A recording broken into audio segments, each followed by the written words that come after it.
नमस्कार, आप देख रहे हैं सुनिए सरकार। मैं अभिसार शर्मा। क्या देश में कोरोना का इलाज हो गया है? क्या चीन हमारी जमीन से हट गया है? क्या अर्थव्यवस्था को हम पटरी पर ले आए हैं कि अब हम खुदा के नाम पर लोगों के घरों को तोड़ेंगे, थानों को जलाएंगे, सड़कों पर आगजनी करेंगे? घटना क्या है मैं आपको पहले बताना चाहता हूं। यह घटना है कर्नाटक की राजधानी बेंगलुरु के पुलकेशी नगर की। वहां पे कुछ लोगों ने कांग्रेस के विधायक अखंड श्रीनिवास मूर्ति के आवास में तोड़फोड़ की, आग भी लगाई, जैसे कि आप इन तस्वीरों में लगातार देख रहे हैं। मुद्दा क्या था? क्योंकि उनका एक रिश्तेदार फेसबुक पोस्ट पर हजरत साहब के बारे में कुछ अभद्र टिप्पणी करता है। उसने हजरत साहब के बारे में क्या टिप्पणी की मैं उसमें नहीं पढ़ना चाहता हूं, और ना मैं उसमें जाना चाहता हूं, ना मैं जानना चाहता हूं। मगर उसके बाद क्या हुआ मैं आपको बतलाता हूं। जैसे कि तस्वीरों से आपको पता चल रहा होगा, आग लगाई गई, पुलिस वहां पहुंचती और उसके बाद 3 लोग गोली से मार दिए गए। 100 गिरफ्तारियां हुई हैं। आज मैं आपसे कुछ सवाल पूछना चाहता हूं। क्या आपको लगता है कि खुदा के पास, भगवान के पास, ईश्वर के पास इतना वक्त है कि वो हर किसी के फेसबुक पोस्ट में झांक कर देखेंगे कि उन्होंने क्या लिखा है? इस वक्त ईश्वर, खुदा, जिन्हें भी आप मानते हैं, उनके पास और जरूरी मुद्दे हैं सुलझाने के लिए कि आप उनके नाम पर आगजनी करने लगे और आग लगाने लगे। मैं एक बात स्पष्ट कर दूं आपको, अगर एक शख्स ने ईश्वर, खुदा, हजरत साहब किसी का अपमान किया है तो उसका समाधान कानून में होगा। अगर आपको लग रहा है कि पुलिस आपकी बात नहीं सुन रही तो सत्याग्रह कीजिए, पुलिस के सामने धरना दीजिए। मगर जो तस्वीरें उभर कर आ रही हैं बेंगलुरु के पुलकेशी नगर से, वो शर्मनाक हैं। आपने न सिर्फ धर्म को बदनाम किया है बल्कि पूरी कौम को बदनाम किया है। और यह मेरी बात आप लिख कर ले लीजिए, इस घटना का इस्तेमाल भारतीय जनता पार्टी का प्रचार तंत्र पूरे देश में करने वाला है और उसके जरिए मुसलमानों के लिए समस्याएं पैदा करने वाला है। क्या आपको थोड़ी सी भी समझ आती है? यह देश लोकतांत्रिक मूल्यों के हिसाब से चलेगा। अगर इस देश की ताकतें लोकतांत्रिक मूल्यों में विश्वास नहीं रखती तो इसका मतलब यह नहीं कि जनता होने के नाते आपका विश्वास उस पर से हट जाए।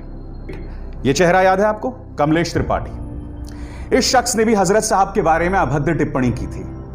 इसे जेल भेज दिया गया। मैं नहीं भूल सकता दोस्तों किस तरह से मैंने अपने पिछले न्यूज चैनल में डिबेट किया था, जिसमें कई पॉलिटिकल पार्टीज के नेताओं ने कमलेश त्रिपाठी को मौत की सजा दिए जाने की वकालत की थी। यानी कि ईश निंदा का कानून और मौत की सजा। मानो यह भारत नहीं है, पाकिस्तान या अफगानिस्तान है। कुछ मुस्लिम धर्मगुरु थे और वो भी कह रहे थे कि कानून को पूरी आजादी होनी चाहिए सजा देने के लिए, मगर इसे मौत के घाट उतार देना चाहिए कानून के हिसाब से। इस देश में ईश निंदा अगर आप करते हैं, ब्लास्फेमी अगर आप करते हैं, तो उसको लेकर अपना कानून है और सजा उसके हिसाब से दिया जाएगा, किसी तालिबानी फरमान के हिसाब से नहीं। फिर जब अन्याय होता है तो कृपया आंसू बहाने का काम बंद करें। मगर हां, बेंगलुरु से एक सुखद खबर, एक आशावादी खबर भी सामने उभर कर आई है।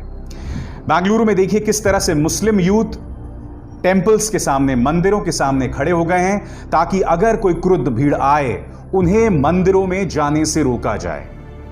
मैं इस सुखद तस्वीर, इस आशावादी तस्वीर का दामन थाम के आगे बढ़ने को तैयार हूं। मैं जानता हूं कि अगर उस तरह के मतवाले हैं, उस तरह के सिरफिरे हैं जो कि थाने को आग लगा देते हैं, बसों को आग लगा देते हैं, पुलिस को टारगेट कर देते हैं, तो इस तरह के दीवाने भी हैं जो दोनों समुदायों में एका बनाए रखने के लिए इस तरह की मिसाल का परिचय देते हैं। मैं इसका स्वागत करता हूं।